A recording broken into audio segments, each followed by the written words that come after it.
Hello and welcome to Seagulls Social, episode 23. I'm your host, Maz, and of course I'm joined by Ryan and Ben, my lovely co-hosts.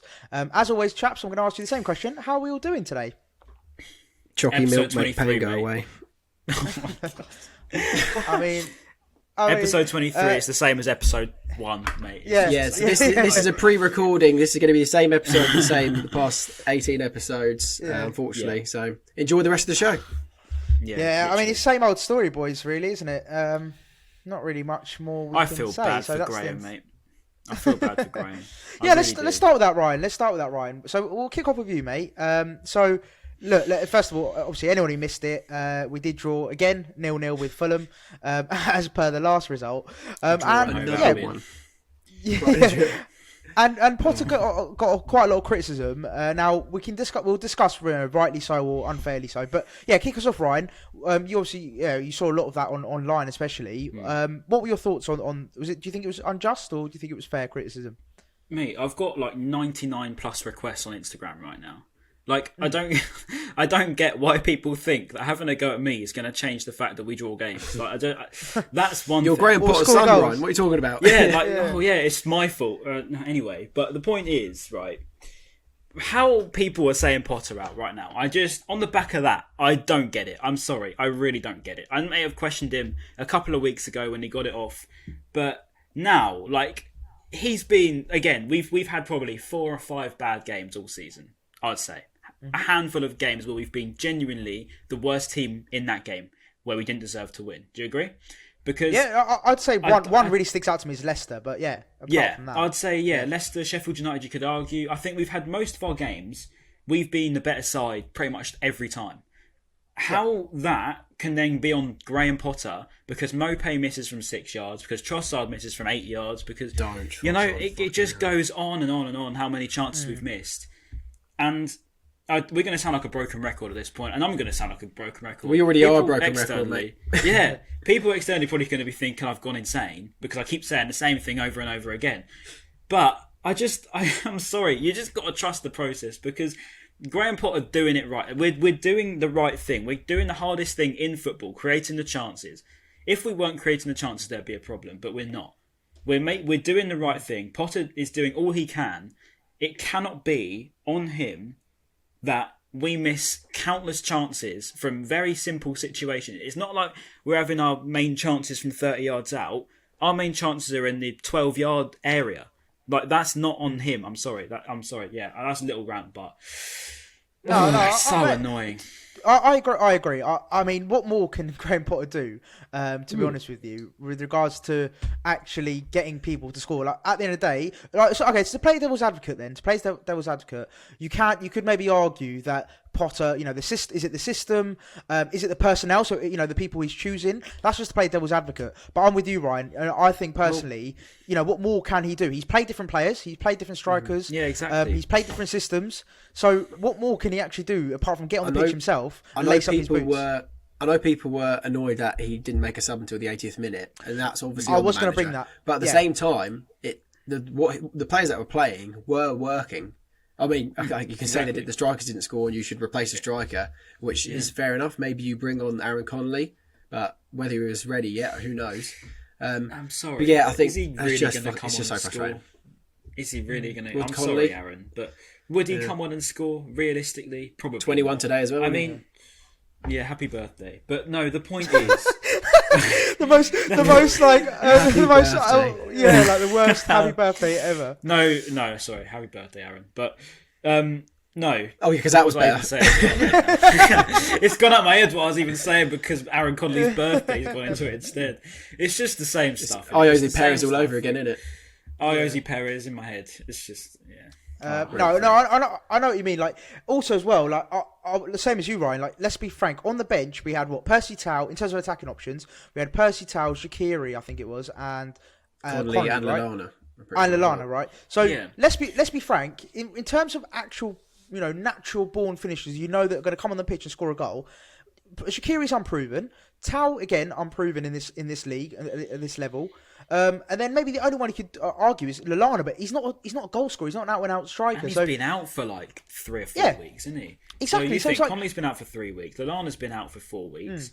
And who is the other one that come back as well? We had someone else on there that's not played for ages.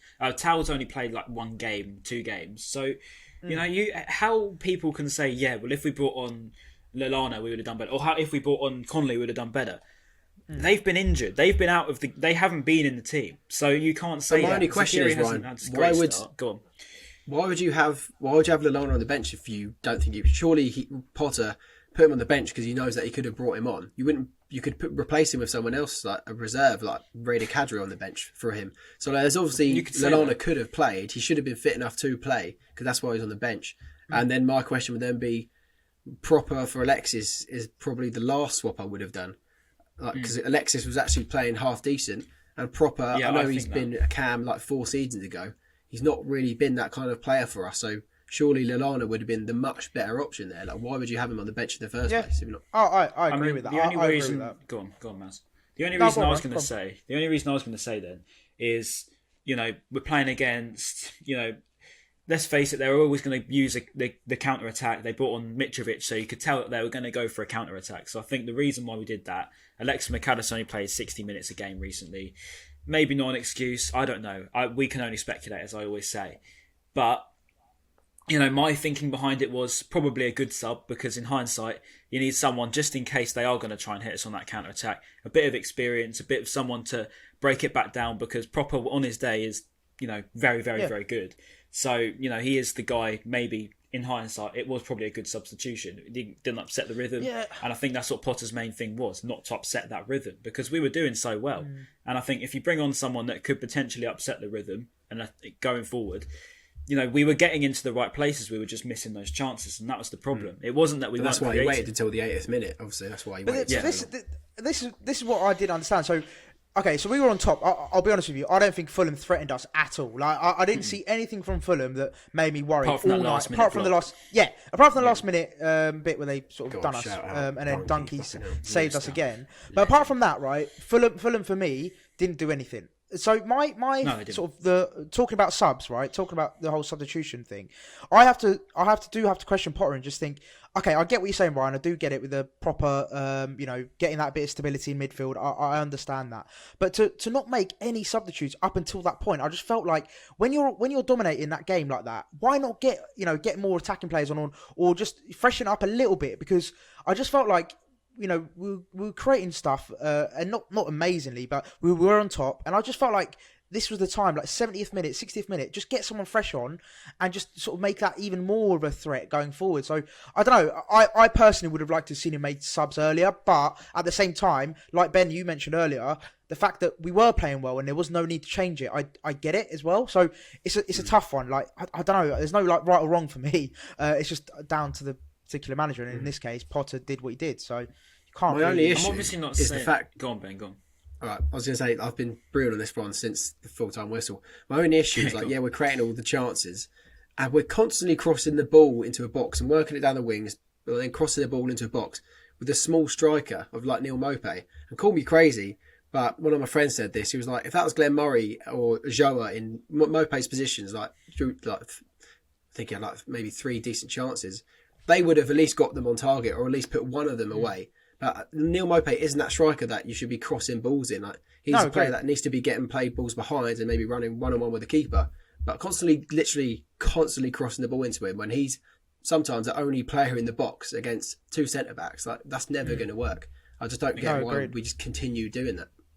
And then we went, for the last part of the first half, we were just going long balls. We were going long balls up to Mopé literally every time we got the ball, it was just a forward ball and then hope Mopé can get a chest on it against 2 big centre-backs. But it's not Glenn Murray, make any sense. Yeah, exactly. Yeah. And also as well... I must admit, that does come down to Potter. I'm not saying he's immune to criticism, by the way. I'm just solely saying Potter out is a very, very naive statement to make. 100%. I think you hit the nail on the head there, Ryan. Like, the fact that he's not immune to criticism, and we all have a right to criticise him when he makes certain decisions, or you know, team selections, formations, whatever it might be.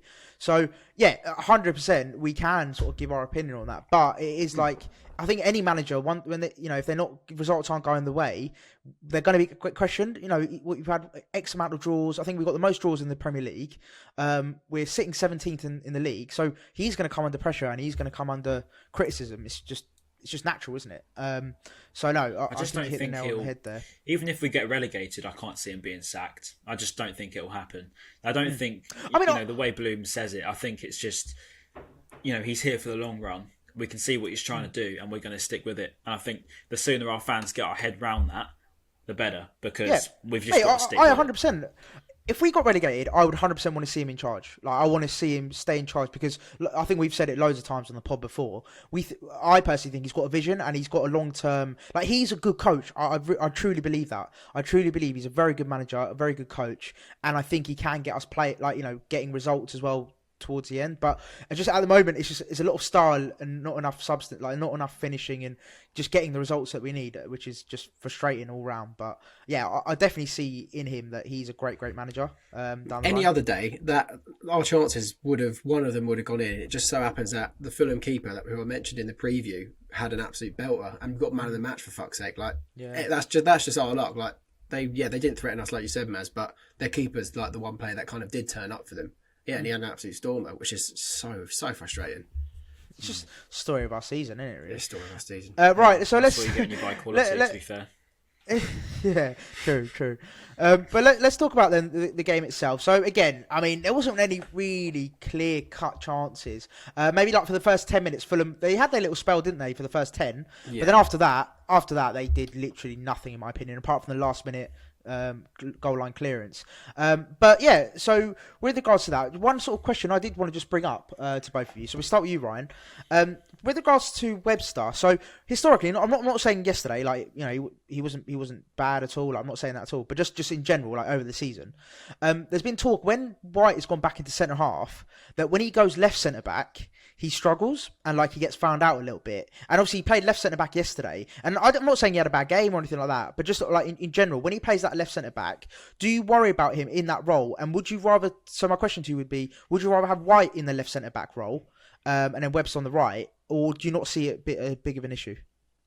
No, I tweeted about it. I put a couple of tweets out about that, the left centre back thing. And we've said it for quite a while, to be fair. I just don't. Yeah, he doesn't look comfortable there. He does look like he's always got a mistake in him. And we saw, I think, the best of Webster the last probably few weeks when he's been in that right. And it's obviously, it's very hard because we don't have, that left centre-back in the club right now. I don't think White's the answer either. I think White will get caught out a lot. Yeah, Danny Byrne, mate. As I said, we don't have a left centre-back in the club. So, he's a left wing-back, I forgot. Sorry, boys, yeah. Whatever, I don't know. But no, joking aside, we Goalkeeper. Don't. So, I mean, Matt Clark, I think, is probably going to be the answer eventually. But right now, I agree. I don't know what happens. I think, personally, when we went to the four at the back, it worked actually quite well. But the only trouble is that then disadvantages March and Tarek when he comes back. So when they come back, and if March is playing in a game, you want him in left wing back more than you want him in midfield because he's just so much less effective. So it's just sort of like you got to balance it out. Which one would you rather have? That's the thing. Yeah, and he did make a mistake, didn't he, Webster? Like he hasn't made a mistake in a long time. But like the one key mistake was he lost the ball on the halfway line, and then Caballero was through, and that was like their best chance of the half.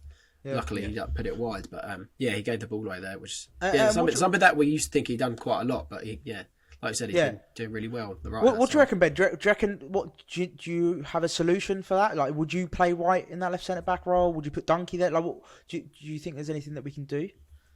Surely Potter must know that maybe Webster is stronger on the left compared to Ben White, but for some reason I remember Leeds fans saying that Ben White was really good at left centre back for them, but whether that's true or not, I don't know.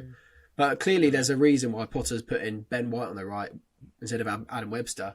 But even Ben White kind of showed a bit of Adam Webster in him. I know Ben White likes to get forward as well. He made a few decent runs like Adam Webster would, but obviously Adam Webster didn't seem as comfortable to do that on the left-hand side. So there must be there must be a reason why. I actually feel like White's been better in midfield now. Like at first I was always saying... Really? Yeah, I was always saying I like him better in defence, but now I'm edging towards actually after that Leeds game, he was really, really good, and I'm just like, I'd quite like to see that again. That sort of Gerrard runs forward. It was just amazing to see. Really, I'd love him back there. That's the thing. I asked. this is the thing. I asked you this, was it a couple of weeks ago, about like, I personally like White at centre back, and I think we all had sort of different opinions of like where we like to see him. So either at centre mid or at centre back. But yeah, I think going back to that sort of whole question of sort of left centre back, who should play where, I do like. I think personally that should be our back three. So having White, if we are going to play that system with the wing backs, I do think our best sort of personnel for that would be White on the right. Put White on the left, have Webster on the right, and then Dunk in the centre. And just because both Webster and White are really good at carrying the ball forward, as we've seen multiple times, and then you can have Dunky as that sort of central sort of holding, just dropping a little bit, and again, as we saw in that last minute, clearing the line because he was sort of the last defender. So I think that worked perfectly, and then you get the best out of Ben White and you get the best out of Webster. So that's my personal sort of opinion on it. But again, it's just how do you accommodate, like I think you said, Ryan, like how do you accommodate all these players like in this system and all that sort of stuff. It's just, it must be a nightmare for Big Potter. Can I talk about Trossard? Because yes, I've always been a big fan of him, but obviously in the first half he missed an absolute sitter, and I think let's just go to the sitter. He's right-footed.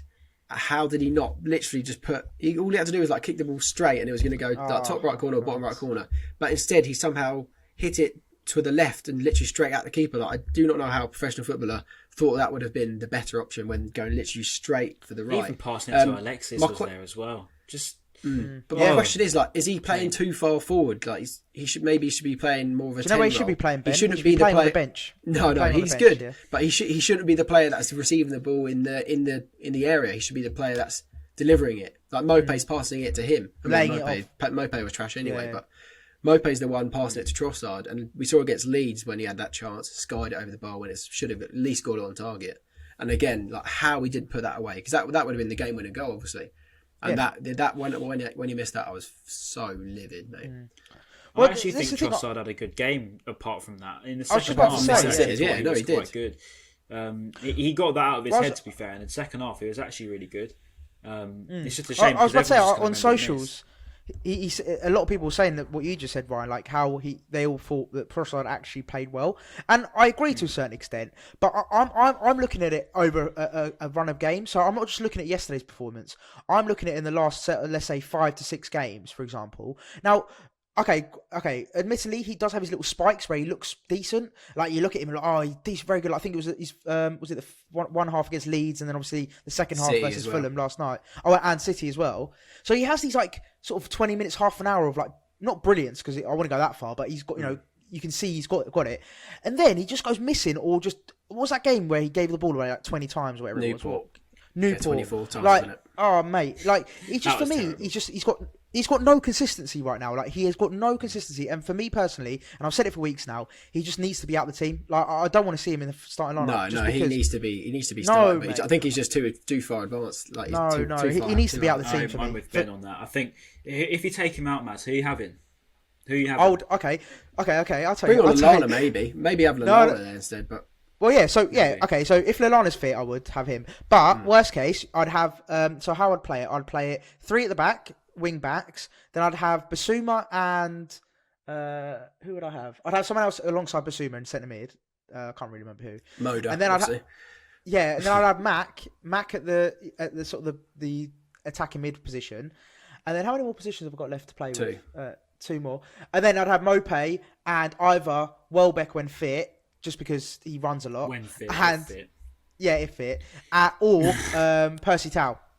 That's who I'd have. Okay. Percy, to be fair, I think he's in him, but he's not ready yet. No, true. Trossard is normally decent off the bench. Like I think his first season, he was always really good off the bench. He does seem like a good impact sub, so I wouldn't mind sacrificing him. But I'm not saying get rid of him. I'm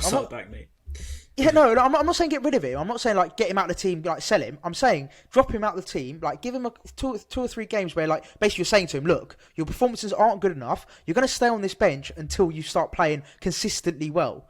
That's what I want, like, to Yeah, but Potter then to surely basically that'll say just to him. knock his confidence more, because if you take him out of the team and he's That's not part of getting the any game, games, though, isn't it? But yeah, like, that shows his mentality. Then, if he lets that affect him that badly, then that just shows he hasn't got that winning mentality that we need, or that that mentality that this club needs. Because we moan about it, don't we, Ryan? We always moan about how we don't have these these winners or these aggressive players that we need to see out a don't have game. any winners, mate. Well, no, yeah, that's Certainly true. don't have any of those.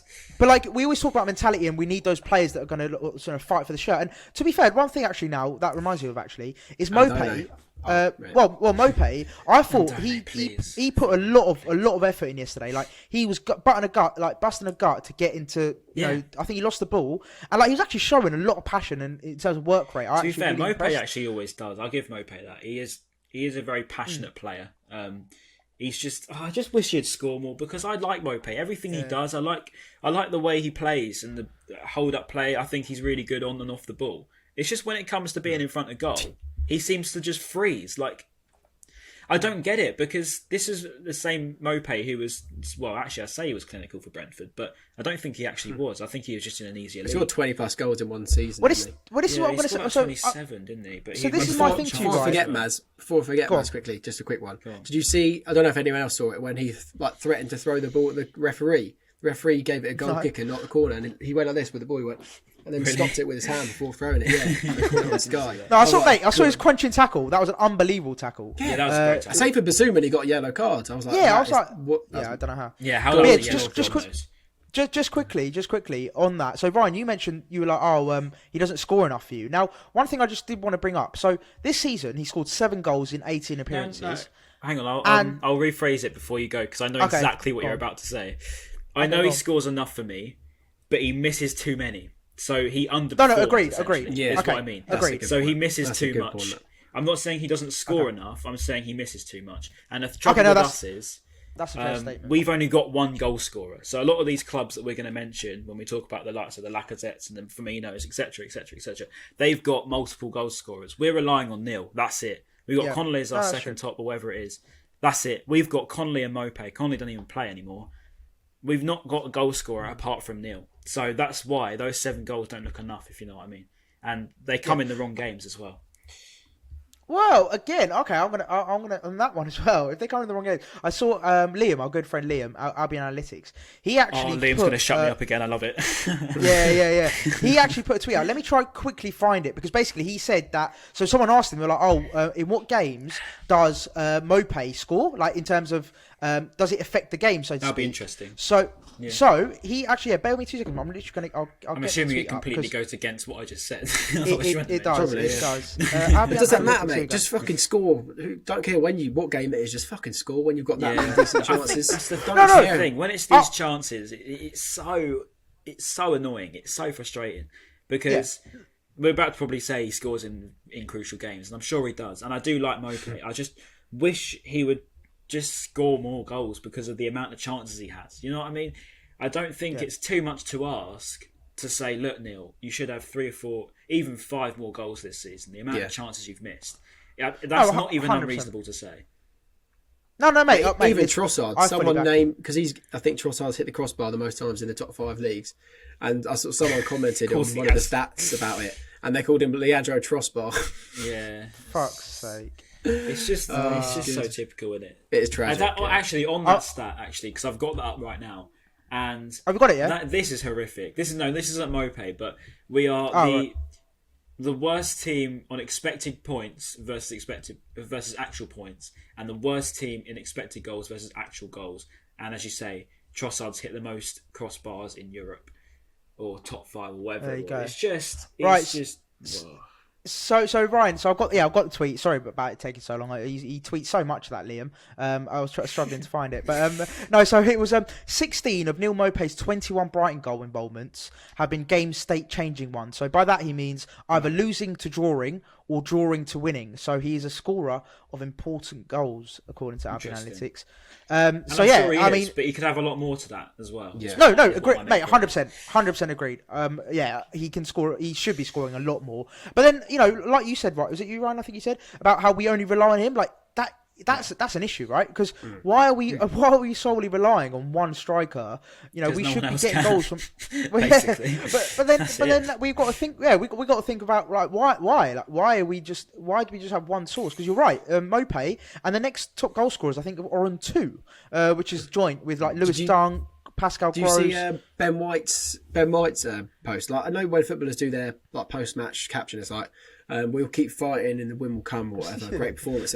Ben White actually said, he was like, it was a good performance from the lads. Just need to take our chances. So he's obviously like pointing the finger at the forwards, and rightly so. Yeah, They obviously know that it's the I think striker's it's playing fault. for anyone. The fact that he actually really. someone actually finally said, we need to finish our chances. Yeah, I mean, it must be so frustrating for the defence. Yeah, it must be so frustrating for the defence and midfield, because we've got such good defenders and midfielders. It's just like, they're actually playing well. They're defending well now. Yeah. Again, Veltman. I can imagine. Yeah, Veltman was class. Just quickly, he was very, very good. I thought he was class. He got better second half. First half, he was. But do you reckon that in the changing rooms, like the defenders just absolutely banter the strikers? They're like, "You're shit, mate. Like, can you just score? Can you just score some goals?" Need to do more than banter. We need to just bully them now until they start scoring. When they have their pre-match meals out at the Amex, they'll probably be like, "You boys going to finish that?" Yeah, you could have finished your dinner. And the Andrew's like, "Fuck off, donkey." All right, Ibra, calm down. Bit racist, right? Yeah. Oh, mate, I'm joking. Cancelled. There we go. I was going to say, modern day snowflakes and all that stuff. Yeah. Right, and then final thing really on the game, because like we mentioned, there wasn't really any sort of clear cut stuff apart from the couple of misses. But the final sort of the big talking point was, after all that dominance and all this, like, you know, playing well, so to speak, they then hit us on the counter, and bloody Love Island's very own Ruben Loftus-Cheek was about to score, and then thankfully if he scored the winner, oh my god, imagine like him of all people just doing his little like pout to the camera or something. That's the thing, like the difference between, I know it's so obvious, the difference between us losing and us drawing is so massive. Like, if they had been 2-1 and been 2 points clear away from us with the game in hand, would have been mental. We would have been so much more upset. And it would have been so undeserved as well. The fact that we did play so much better than them. And imagine they just got that last goal. Like, I think I would have cried. I would have actually got a trip back to Beachy Head, I think. Donkey was so happy in his post-match interview, wasn't he? Yeah, like, I know. When I was first watching it, I was like, why are you so happy, mate? Like, we should have won. But obviously, he's just literally saved our game. And that's kind of, like you said, that was like scoring a last-minute winner for him. No, it was. But this is so. My question to both of you then is, why do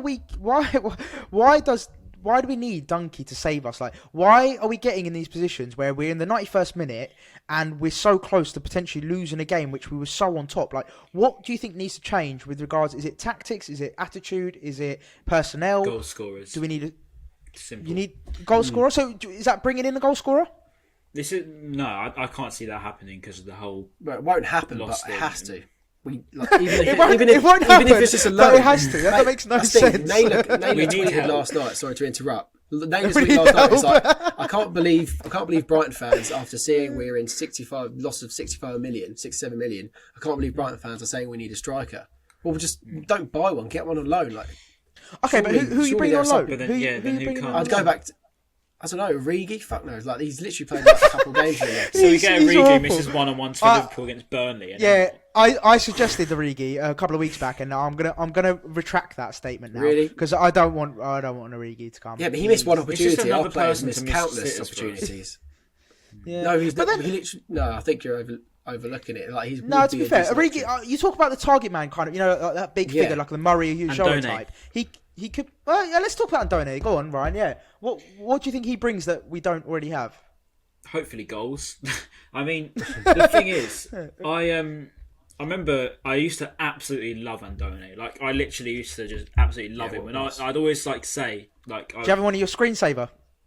Probably. That's why probably at some point. That's why. That's why he got sent away on loan. That's why he got sent away on loan. Yeah, that's why he bottled it. No, after that, I think it was the game against. Obviously the Palace one, but the Huddersfield one I seem to stick out on memory, where he scored that header and everyone just went mad because it was the first goal he'd scored in ages. And I just feel like he could actually do so well under Potter, and I do forgive him now because we need him. Like, you know, it's sort of like that. And I see he's a bit more of a clinical striker, I I feel. Yeah, I remember He the looks more Watford like a game, striker than remember? Mope. Yeah, when we won 3-0. Yes, yeah. Him and Mope on the decent first game together, under didn't they? Potter, yeah. And I remember putting the post on Talk Seagulls, and it was a photo of Andone and Mope, and I said, "This is our new duo." And then literally like 2 weeks later, he gets shipped off on loan. But Ever since Bernardo tripped him over and kicked him, remember that clip? Yeah, it all went downhill against after that, Southampton. Yeah. Yeah. He was good That's against when he got Southampton sent off. until he That's got the game. sent off until he nearly broke. Yeah, that's the game he got Valerie's sent leg. off. Yeah, He's didn't probably still start pissed one. off. He's As still soon angry. as he got on the pitch, he was tripped up by his own teammate and then got sent off like half an hour later, and then gets shipped out to Galatasaray. Amazing. Oh, But obviously he does divide opinion a lot in the Brighton fan base. So a lot of people are saying we like be don't picky let him back in. No, yeah, and I suppose that's the big question is like, we don't really have a leg to stand on No, at the you moment. can't. Like, we can't force our hand at the moment. No. He sort of got us in. He's grabbed us by the balls instead of the other way around. Really, He's actually waiting in his house like, "Oh, so you need me now? yeah. You come Yeah, to me literally. after 1.5 years." But I'd Yeah. definitely love to see him. I'd definitely love to see him in and around the squad again and fighting for a first team place. Because, like you said, Ryan, it's like, what else have we got? Like To we be haven't honest, got the only anything The only better. thing would be is he comes back and the fear is that he's lost his pace because he was very, very quick, I remember. But I feel like he could have lost that. I mean, he's been out for, a year and a half with an ACL and not many players come back the same after That's an ACL. very true. But I hope he does because we need him. But yeah, I'm not going to Also, put pressure on him, 27. of course. But yeah, Only he's 27. He's not too bad. Yeah, he's got a bit of time. So I just anything anymore. I don't even know. I just anything. As I say, we just sound like broken records. We're just talking the same stuff every single week, and it's draining. It's draining. It is draining, mate. Trust me. Honestly, Let me throw a bit of positivity here. So this is what Andy Naylor said whilst everyone was going to play in it last night on Twitter. Hold up. So he goes, Brighton's season is on a knife edge between anxiety and comfort, which is facts. He goes, they are the same number of points, 5 behind Wolves, who are 13th, as they are above Fulham, 18th. So like, just literally in a couple games, if we could get a couple of decent results, we'll be so much further away. And it's right, but then if Fulham have a couple of decent games, and but then that's that's the thing. It's like we are in a really weird position. Where are we going to get these, these clinical wins? Because I think I tweeted it yesterday as well, and I mentioned it to a mate of mine. The only game this season that I genuinely watched 90 minutes of Brighton, and I felt comfortable, happy, and actually really happy that the way the game went was Newcastle away. Yeah, that was the only game where I felt like, okay, 90 minutes of comfort, joy, elation, whatever you want to call it, and then.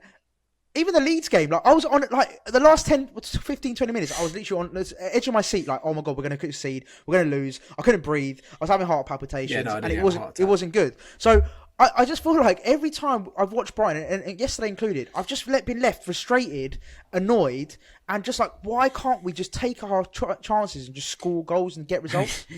Let's not act though. Like this wasn't us. Probably every single year of my life. It's just we can't. We've never had the ability to finish a team off, apart from like I think it was like 2016, 2016, 17, 15, all that sort of era when we seemed to just demolish teams. But we've still never done things the easy way. We just don't know how to do it. It's just so frustrating. It's just in our But I blood swear, last season didn't seem as stressful as this season. I don't know why. I can't even because we were just consistently poor. Whereas I think this one we actually play well. Yeah. That's true. That is true. But we're so close to being good. That's actually a very good point. We are so close to being good, and we just that guy posted if we finished our chances, it was like the Champions League and. It is true. Like, we'd be so much better. That's what you can say for those people that are saying Potter out. Because I was talking to someone today, and they said, "Yeah, but we haven't improved. We have improved. We've improved so much in the last year. We've improved. We just can't score. If yesterday, if Mope and Trossard scored their goals yesterday, we won that 2 or 3-0. We're going to be saying how great Potter is. It's as simple as that. Even if we score one of those goals, we won that 1-0. We're going to be saying how great Potter is. So, you know what I mean. I don't think that the ability of a manager should come down to the ability of the players to finish their chances from 6 yards out. If we weren't even getting into 6 yards out, fair enough, but we are. Yeah, no, exactly. If we only had 2 shots and none of them were on target, then that would have been a completely different story. Totally. And that's what it was under Houghton in the end. That's what it was under Houghton in the end, and that's why he got sacked. It's not about his record, it was about how we were seeing those games, and it was hopeless. We were just going into them 100%. Probably expecting to lose because we knew we weren't going to attack them anytime soon, and that's what everyone said. I think Ben, you hit the nail on the head for me. It is because last season we were just like poor like throughout the season, whereas this season we've actually been good, and I think we get so frustrated because we look good and we play well, but it's just we're not getting the results, and I think it's trying to explain that to a neutral fan or a rival fan is impossible. You can't do it. You cannot tell and we someone get the same that you're a good questions. team. Like we've all been on other teams' podcasts. We've all done other stuff like away from Seagulls Social, and we've been asked exactly the same question. It's like, why are Brighton so low in the league? Like you play really good football, and like people rave about you. And it's like it's the same question we get every time. Yeah. Like, and it's just like, well, I don't know, mate. Just our strikers. We should just pre-record it now, shouldn't we? And just send it to like every media outlet that ever wants us. Yeah, just be like, look, there's no point in me coming on your show. I'm just going to say the same thing as I said 3 weeks ago. So just look at that and just use that clip. Yeah, literally. All right, so going on then, just quickly, let's just box off something we do weekly, our weekly feature of Percy Cam. Unfortunately, this week we can't do it because unfortunately Percy... He looked cold on the bench, and that's it. We could do Percy bench cam maybe, just how he reacted on the bench. He looked classy on the bench. He sat really well. He wore the training kit really nicely. I think the blue long sleeve suited him. I'll give him a 10 out of 10. Yeah, there you go. Percy Cam done. Finished. Yeah, so we just had to box that off. Unfortunately, we couldn't do Percy Cam. But then let's go back to just quickly, because we touched on it briefly. We talked about the losses. So for anyone who doesn't know, Brighton did announce their sort of financial end of year losses and profits, etc. Massive, really. And they actually cheekily posted it at 10 p.m, didn't they? I know Ryan, you noticed it, and Ben as well. I think they posted like 10 p.m. on Tuesday, was it? I think it was, and they were just basically hoping everyone's in bed so no one sees it. It was even later than that, wasn't it? It was like 10:30, I think. Might be. Yeah. They posted it on MySpace, and no one has MySpace anymore.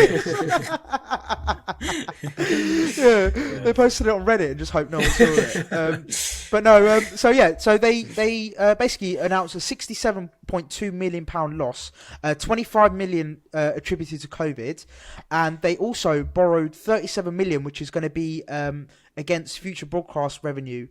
So that is quite a big, hefty sort of loss, really, isn't it? And thank God for Tony Bloom. What a man! Yeah. Without Tony, we'd be nothing. Honestly, 100%. And really, in the grand scheme of things, let's be honest, boys. 67 million to be like as a loss for a football club, that's pretty standard. Like, we're not standard, but like it's not like detrimental in terms of like you're going to fold, or especially like a club our size and our stature and the backing we've got.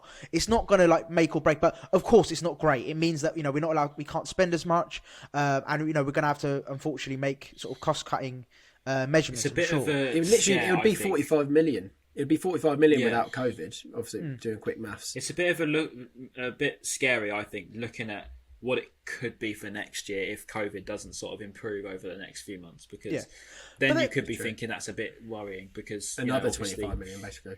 Yeah, another one, or even more than that. It could be quite a bit scary. But then Ryan, you got to weigh it up. Like every club will be in the same position. It's not just us. Oh yeah. So it's like, and a lot of clubs unfortunately will not be able to compete with it, because not us particularly, but there'll be a lot of clubs out there in the next year or so. If we don't improve, it'll be quite scary for them, because for sure. Quick point about something our finance chief Dave Jones said. It's about us selling players. Obviously, in the past decade, we haven't really sold any of our best players. Ajoa, you can name, like Brigcup, Buckley, those kind of players we've sold. But will this? Well, this probably will affect us when we come to sell Basuma, maybe Lamptey in the summer, hopefully not in the summer, but Basuma, for example, teams might say, look, well, you need the money, we don't have much money either, we'll give you the less amount that we would normally give you in a normal window. So like Basuma could go for 50 million, might only go for 35, I don't think Tony Bloom would buckle like that. I think he would just stand firm and be like, well, I want 50 million, so unless you're going to give me 50 million, I'm not going to sell. That's just my personal, I think that's how he would Dave Jones, this quote, this quote scared me. So he goes, the accounts show a value of 108 million, but we've got players worth a lot of money and highly sought after, which is obviously pointing in a direction like we've got players that are worth a lot that we can sell. So maybe White and Basuma might go. Is that a hint? But we've talked about this though before, haven't we? We've said like even if we do sell, let's say White and Basuma, we're confident that we can then either bring someone from the youth system up or replace them, because our scouting system is proven now to be quite decent. Like we've actually made some very good. No, that's true. But yeah, the second part, whilst we have no kind of what I said. Well, so you've not really ever sold players in the past. Going forward, to reduce deficit, clearly player trading needs to be part of the business. So now that our He's team basically is saying better, that we will be. he's selling basically players. saying we're going to sell players. Yeah. Yeah. But I mean, it's not the end of the world. Let's be frank. I think you know. Bissouma's inevitable. White is that's rather inevitable. So Yeah. I think everyone's It's just sort a of matter of when, accepted isn't it? Bissouma now. Yeah, I think Bissouma will definitely go summer. If people will want White, they might do. I don't know if we'll be getting anywhere close to the sort of 50 million mark. I think though. No, I think Ben White will stay till the end of next season and then probably go. But I think Bissouma, you're right, Ryan. I think he'll go in the summer. I reckon. Yeah, he's ready now. Assuming ready to go, definitely. Yeah, Because yeah. White, let's think. White's only done half a season in the Premier League. Same with, I'm not gonna lie though, that's gonna be one of the saddest days ever when we lose When Bissouma. Bissouma I'm just goes, gonna cry. I'm just gonna have like a half an It's hour. alright, crying Jakob session. Moda, mate. It's fine. Don't worry about it. Yeah, and Caicedo. Well, if he does. Well, yeah. Say they're alive. Is he alright? Yeah, Is he is alright? he, what's going on? Has Does anyone anyone checked know? his flight? Yeah, has anyone Ryan checked his flight? Romano. Has it landed Ryan yet? Romano, tell us an update. Give us an update. Do you know anything? I mean, I saw he had his interview at the thing saying he was signing for Brighton.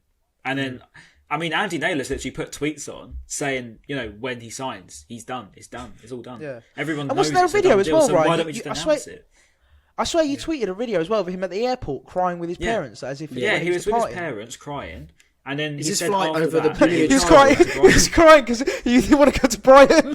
Please, He was like, please They don't said let Man me go." United. They said Man United. I'm saying, do you reckon his Yeah, flight that's goes kind over of the Bermuda Triangle though? Because it had no to. one's heard of him. I literally don't know where it's disappeared. gone. Yeah. He's God disappeared, knows. mate. Oh, I thought we But were some announced it maybe. some people were saying that. Some people were saying that we're saving it for deadline day, so it's a nice deadline day surprise. Like this was a transfer that we thought we had 3 weeks ago. It's not a deadline day surprise. It's a just transfer gonna be that like- we've known that's been a done deal for at least a week as well. Like everyone Exactly. knows it's a finished deal, so why not just announce it? I don't know. Signing Stephen Dobby on deadline day, but that was a surprise. But signing Caicedo is not a surprise. Oh, mate, Stephen well Dobby, what a guy. Scored a What chip against player he Peterborough. was. That's literally all I can never remember. Amazing. And then the final thing before we get on to the Tottenham preview. So just quickly as well, we want to talk about Lamptey as well. The fact that we know he's injured, we know that much, but it seems like we're still not getting like a clear timeline as to when he's Mate, going to return, which is Do you really quite think we're going to get frustrating. any transparency from our football club? It's never going to happen. Yeah. It's never happened. They'll never ever. He's on the same flight actually- as Caicedo, wasn't he? That's what's happened. But why? Yeah, Like, he's why gone. though? Like, because surely that just makes a divide between the fans and the club. Like, why not just be transparent? Like, if they say, It's okay, always he's been out that at the end way. of the season, fair play. Like, well, not fair play because I'll be a bit gutted. But if they said to me, oh, right, Lamptey will be back at X, like, this month or whatever, I'll be like, okay, cool. Like, we'll have to wait until then. But why not just saying nothing makes it worse, in my opinion. Yeah. Are they It's trying always to been that hide way. what the actual injury is? Like if that will affect his transfer value. If they say, oh, he's got a reoccurring. But surely we're not selling blah, him blah, though. Like in these windows. No, it just means for surely his Well, I value don't know, for maybe. the Yeah, future. God knows. not. Yeah. maybe. Like if they say he's played half a season in the Premier League and then he's had this injury suddenly, people might get a bit scared of that. Yeah, But yeah, I think what the Naylor nature of tweeted. Go on. I was going to say, he goes, he'll not be involved against Fulham, which you knew, or for a while after that, was his quote. So like, that's just so vague. Great. Yeah. I think And it'll why be after after that? the What the hell transfer is that window. I think there's probably something in that. The fact that they don't want to keep him in the market window, just keep him out of it for a bit. I mean, Veltman's performing, so just keep him out while we can. And then bring him in after the window. I mean, that doesn't sound that crazy, Like that. No, that's what I mean. Ryan makes It a valid isn't that point. To be fair, crazy. like, Yeah. because like that's the thing. They could generally just be like keeping out because imagine he had a stormer this month, like paid amazingly well, and that would exactly. just drum up even more interest. So Yeah. I mean, it's not- Everyone should be looking. Imagine he's in like the physio room, like jumping about, being like, "Look, I'm Doc, I'm good. I swear. Look, I'm running really fun. I'm on the treadmill, like doing this." He's like, "No. I think hold off a couple more, Few more weeks. You got a broken- couple more, mate. Yeah, they got Five more days. that Lamptey, you got a broken leg, pal. He's like, what? My leg's fine. no. I promise you, it's a fracture, double fracture. Can you see that so swelling there? By the, Don't go anywhere. It'll be in Don't a go minute. anywhere. tied down in the tread, like with the straps around his wrist. Like, let me go. Oh, it's like that meme, why are you running? Why are you running? Wait, are you running? Wait, are you running? And Lamptey's like trying to just get away. He's like, I'm just trying to play, lads. I'm just trying to play. Really want to play the football. Right. I think, though, to be all right, honest, and then, let's go. I'm going to be Go on. realistic just quick before we move on. The nature of what Lamptey is as a player, it seems like he is that sort of player to get injured because he's so 100 mile an hour all the time. He's just always going for it, diving into tackles, sprinting at million mile an hour, he's inevitable 100%. that he's going to get injured, a hamstring or a calf or something. Because I was just about to say, like that. I was just about to say, because hamstrings are quite, they're quite associated with like muscular injury. So in terms of, you know, these quick players will usually get hamstring injuries. Buckley was made of literal elastic bands. Remember, he literally snapped every 2 seconds. Exactly. But he was such a good player on his day. So yeah, it's just like, so fingers crossed. I really hope Lamptey's career doesn't end up like that. Yeah. That'd be terrible. Yeah, same. Really Such a nice guy as well. He's not even. Oh mate, he's literally. I don't want to sound patronising, but he's just like the cutest guy ever. Like, he just, honestly, I just want to grab his cheeks and be like, "You're the nicest guy ever." You're so quick. My mum loves him so much. She just calls him Little Lamptey whenever he's on. He's just so like humble and like just down to earth. I watched an interview with him for, I think it was BT, like Jules Breach did, and he just sounded like the nicest guy ever. Like, he just doesn't like anyway, my granddad's always like, "Where's that little lad gone? Is he not playing?" little lad Lamptey, where is he? Yeah, runs about 40 mile an hour. Yeah, literally the Roadrunner. All right, cool. So, and then final thing then, Tottenham preview. Of course, we have got Tottenham on the weekend on Sunday night. First of all, boys, let's start with you then, Ryan. How do you see this game going? I mean, Tottenham have been a bit off it recently, actually, haven't they? Oh, I say that, Ndombele looks unreal. But he's a baller. Do you know what? Yeah, I'm going to be positive. Keep the faith. Up the Albion. Be positive. We're going to go in there. We're going to smash them, mate. 3-0 reach. We're going to do it again. It's going to happen again. Watch it. It's going to happen again. Connolly returning. It'll be great. Yeah, it's going to happen. Trust me. We're going to go and smash. Tottenham. Bit of. It's going to be brilliant.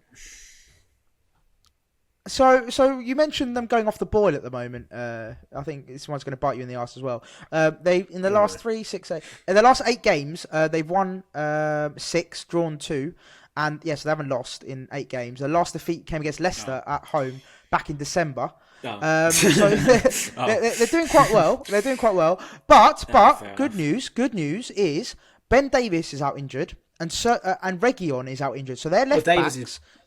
Davis says he's playing. I know, but I thought he was injured. Imagine if we had Lamptey. That's so annoying. I know, yeah. So, my sort of source in the Tottenham camp, my mate who's a big Tottenham fan, he said that Ben Davies and Reguilon are out for the game. So that's what he's told me. No, he's starting against Liverpool tonight. What? Who is Davies? Is starting tonight, but yeah. Oh, well, that's. But I know that. There goes that source. That he was injured. I heard the exact same thing. Worst source. I heard that Davies out. Yeah. I mean, that's he just lied to me. Fake news. But yeah. Anyway, so Reguilon's out, so that's good. That's good. Reguilon's out, which is positive. And at the end of the day, I think Ryan, you do make a point. I know they've been playing really, really, really well, but they do have that moment where you can sort of expose them, especially at the back. Like going forward, we all know they are class. Like they got Harry Kane and Son. That's literally world class. 2 world class players that will hurt you at any given point. Yeah, 2 of the best. But defensively, I don't see. Well, I know we don't score. We can't score for shit. But if we can sort of get at them a little bit and make them uncomfortable, I don't see a reason why we couldn't maybe nick a draw or something. But I'm not hopeful for a win. I don't think we'll go there and dominate, so to speak. But yeah, I mean, what can we really do against the like of Spurs? You've got so much. We're going to go in there. We're going to smash them. Trust me, it's going to happen. We're going to smash them. We need Aaron Connolly to do a madness again. We're going to cash in on those expected goals. Mope's going to have a madness. Connolly's going to have a madness. Trossard's going to be brilliant. Alexis McAllister's Webster's going to score. I can see a set piece. Go after. No, Webster's going to score like Company did for Man City against Leicester. That's what he's going to do. It's just going to be brilliant. It's going to be one of those days. It's going to be brilliant. But the thing is, when we played them last, so what? We lost against Gareth Bale's header. Was it 1-0? And we actually played well that game, I remember. Yeah. We actually played well. We didn't really we did. We deserved to lose 2-1. We scored against them. Lamptey scored. And then I was really negative Gareth Bale before scored that header. So there we go. There you go. So be negative. Don't be positive. We're going to go and beat Don't be positive, Ryan. No, don't be positive. Be negative, and then hopefully the same thing happens. Mate, I've been negative like every podcast. I've got to smile. I've got to just say, look, we've got to smile through the pain. We've got to just be happy with what we've got, I suppose, because our time in the Premier League might be up soon. So let's just enjoy it while we're here. Yeah? It's literally the least clinical team against the most clinical team in the Premier. Like they'll have 2 shots. Harry Kane and Son. And those roles will reverse on Sunday, so it's fine. But one sort of topic to bring up, I suppose, is first of all, actually 2 things. So first of all, you mentioned him, Brian, Ndombele. He's good. how are we going to He's very shackle good. him, because he's an incredible player and he's really good Basuma's in got form. him, mate. Don't worry about that. Basuma's got him. Basuma's got him. He's got him. That'll be an Fine. interesting battle, though. That'll be an interesting It battle. will be. Yeah, that'd be really good. Two How very good we signings. sort of time down. That'd be interesting. Yeah. And then the final thing is, Mourinho. Obviously, he's been getting a lot of stick recently for parking the bus. A lot of people are saying he's very negative. Like once he goes 1-0 up, he'll literally shut down Classic and not Jose. really go for the game. Yeah, classic Jose. Do you see him how do you see him setting up against us? So this is to either of you. How do you see him setting up against us? And do you think that if he does go 1-0 up, do you reckon he'll implement that same system, or do you think he'll just go for it? No, I think when I watched the game against Sheffield United, and obviously people say he parked the bus. I think it's just to kind of wind up Spurs fans and get under their skin a bit. He doesn't necessarily park the bus against smaller Depends teams. if he smells blood. He's just quite clever. I think he'll they'll get a goal or maybe 2 goals, and they'll know that they don't really need to. If they're playing against Sheffield United or us, for example, they might think we don't really need to keep going and waste our energy, perhaps. So we'll just kind of sit back and take the result that we've got right now. There's no point in risking anything else. But whether they do that against us, I don't know. I think they dispatched Sheffield United pretty easy. It was 3-1 or so. Sheffield United got lucky. I might be chatting at my arse. I can't remember that result off the top of my head. But we do have to kind of compare ourselves to Sheffield United because we're very close to them in the table. We are. So scarily. They did go for that game. And to be fair, I think one of Kane's goals, he pounced on a mistake from the defence, which we're quite prone to, and that just goes back to how clinical Spurs are. So. We really got to be smart at the back. And our defence have been in pretty decent form recently, so we might be able to not concede too many against them. I know that sounds so negative, but we've got to be realistic. Also as well, I've just seen their lineup. I've just seen their lineup against Liverpool. Now, on the left-hand side, we talk about, obviously, Davis. So Davis looks like he's playing the left centre-half, and Doherty looks at left wing-back. So potentially, right on that right side, we might have some joy if we get out them properly and sort of find a way. I'm sure Potter. Boom. Yeah, that's that done. There you go. That's the hardest part done. Then Complete. we cross it into Mopé, he scored. Simple as that. Or he lays it off to McAllister, he scored as well. There you go. What's the issue, mate? What's the issue? So their left-hand side could be potentially an area we can target. I suppose that's the only really weakness they have, I suppose, if you can call it that. But yeah, that's the only thing I can see really, because going forward they just look immense. That front three really scares me. Son, I think they're playing Bergwijn, Son, and Kane today. Yeah. So and Ndombele and Højbjerg behind. So I mean, you can't really get any better than that, to be honest. But yeah, we'll see. I like your positivity, Ryan. I like it. I think we've got to do it now. I'm sorry, I've done so many negative podcasts. All my videos are always negative, talking the same rubbish every single time. Let's be positive. Let's go into this. Keep the faith. Up the. We're going to win 5-0. We're going to win 5-0. Come on, the boys. Yeah, we do play against. We do play better against the bigger teams, don't we? Yeah, so that's very true. Hopefully, our players will turn up. I say this. I said we were going to go and beat Fulham last night, and we didn't. So there we go. I said 3-0. I said 3-0. That's I said 1-0. I said 1-0. I got the draw. I think I said 2-0. Yeah, I said 1-0, but there we go. 3-0 against Spurs. 3-0 against Spurs. Let's do that. All right, go on. So Ryan's prediction is 3-0. Ben, what are you going for? What was that noise? I'm gonna go. That needs to be our intro music. That bit. She's confused. Shit. I don't know, mate. 1-0. Honestly, I can't. 1-0 Spurs. I'm going to say 1-0 Brighton. Do you know what? 1-0 Brighton. I'm going to go with you boys as well. I'm going to go 2-1 Brighton. Look at this. Look at this. I can't wait We're going to go beat Tottenham, mate. Yeah, that is literally what's about to happen. Oh no, it's not going to happen because we're going to beat them. What am I on about? We're going to beat them. We're going to beat them. 2-1. Thank God we don't do live streams like watch-alongs during the match, because we would have so much tar on our face every single. And also, I'll be honest with you, when I watch Brighton, I literally can't breathe for half the time, so it wouldn't really be very fun. I'd just be there sat silent. I think that's fun for other people, because I'm like, fuck's sake, fucking fuck. Yeah. That's what people like watching, don't they? Really? Yeah. I mean, the only time I did show a bit of passion was, I wouldn't call it passion. It was when we conceded to West Ham. That shoot. I got caught on camera. I got caught on camera being quite aggressive towards the TV, which wasn't my finest moment, but that really did piss me off. But anyway, under the blanket with your chocolate milk. Yeah, mate. Honestly, a bit of chocolate milk. Right, boys. Well, it's been a pleasure as always. We hope everyone listening has enjoyed it as well. Of course, if you're watching on YouTube, please do drop a comment and a like. It does really mean a lot.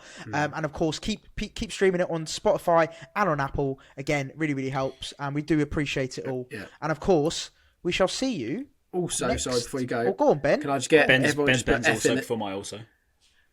F's in the chat, boys, for the theme tune. That's no longer with us, unfortunately. Yes, so F's in the Rest in chat. peace. F's in the Caught out after copyright, which is a bit of a pain in the ass. But you know. Ben, we are going to get a new one, aren't we? We're in the process. Yeah, we're in the process of getting a new one. We're going to put out a post on social media. Ryan's idea, I'll give him that.